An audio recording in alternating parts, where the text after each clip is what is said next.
السلام عليكم ورحمة الله وبركاته. الحمد لله والصلاة والسلام على رسول الله وبعد.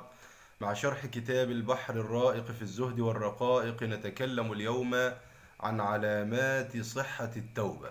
كيف نعرف أو نعلم أن التوبة صحيحة؟ أن يكون العبد خيرا مما كان قبلها. لو أنت حسيت أن حالك اتغير وأصبحت حالك أو حالتك أفضل من الأول، فقد صحت توبتك.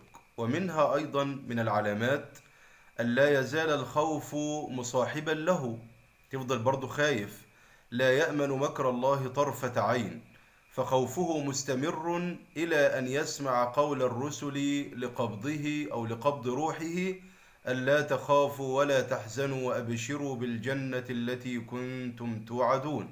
فهناك يزول خوفه. يبقى الإنسان من علامات صحة توبته أن يكون أفضل من الأول بعد التوبة، وأن هو يزال الخوف في قلبه، تاب وأناب إلى الله وما زال خائفا من عذاب الله. ومن العلامات أيضا أن ينخلع قلبه ويتقطع ندما وخوفا، يحزن على هذا الذنب، وهذا على قدر عظم الجناية وصغرها. وهذا تأويل ابن عيينة لقوله تعالى: لا يزال بنيانهم الذي بنوا ريبة في قلوبهم إلا أن تقطع قلوبهم. قال: تتقطع قلوبهم ندما وحزنا على المعصية. ولا ريب أن الخوف الشديد من العقوبة العظيمة يوجب انصداع القلب. طول ما الإنسان خائف من عذاب ربنا سبحانه وتعالى ومن لقاء الله سبحانه وتعالى، فإن القلب ينصدع وينخلع من هول المطلع ومن هول لقاء الله جل وعلا. وهذا حقيقة التوبة، لأنه يتقطع قلبه حسرة على ما فرط منه وخوفا من سوء العاقبة لهذه المعصية.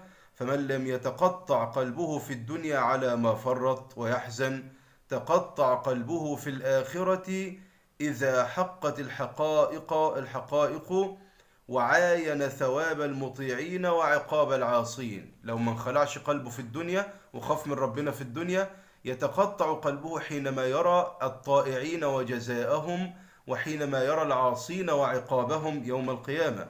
فلا بد أن يتقطع القلب إما في الدنيا وإما أن يتقطع في الآخرة. ومن علامات صحة التوبة أيضا أن ينكسر القلب ويشعر الإنسان بذلة، أن يشعر الإنسان أنه ذليل حينما يفعل المعصية. إذا ذل الإنسان نفسه وشعر بصغر في نفسه، فإن هذه من علامات التوبة أيضا. فيجتمع في هذه الأحوال كسرة وذلة وخضوع ما أنفعها للعبد. العبد طول ما هو مش منكسر لله سبحانه وتعالى، فهو في كبر، لا يشعر بعذاب الله أبدا، ولا يشعر بخوف الله أبدا، ولا يعمل حسابا للقاء الله جل وعلا. طول ما عنده كبر في القلب مش هيتوب أبدا، ولن تصح توبته أبدا. لابد أن يشعر بالذلة، ولا بد أن يشعر بالمهانة والنقص من هذه الذنوب. فما أحلى قول الرجل: أسألك بعزك وذلي إلا رحمتني، أسألك بقوتك وضعفي وبغناك عني وفقري إليك. شوف، يتذلل إلى الله سبحانه وتعالى: هذه ناصية الكاذبة الخاطئة بين يديك، عبيدك سواي كثير، وليس لي سيد سواك، لا ملجأ ولا منجى منك إلا إليك.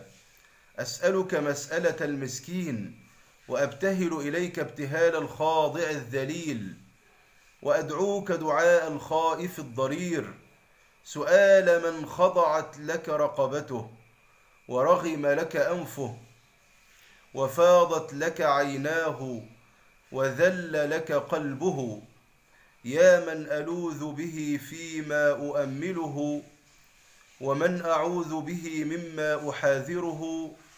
لا يجبر الناس عظما أنت كاسره، ولا يهيضون عظما أنت جابره. انظر إلى، يعني يرجع الحول والقوة إلى الله سبحانه وتعالى، ويتذلل إلى الله بقدرته وصفاته كي يعفو الله عز وجل عنه.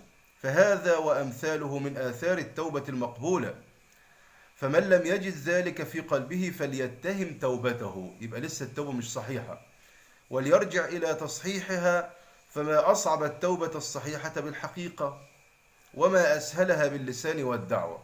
ممكن أي إنسان يقول لك أنا تبت أنا تبت أنا تبت وما تاب، فما أسهل الكلام، ولكن العمل هو الذي صعب. فنتكلم إن شاء الله في الدرس القادم عن أسرار التوبة ولطائفها. التوبة لما الإنسان يتوب توبة صادقة نصوح، هذا يعني يعود عليه بآثار ولطائف جميلة جدا.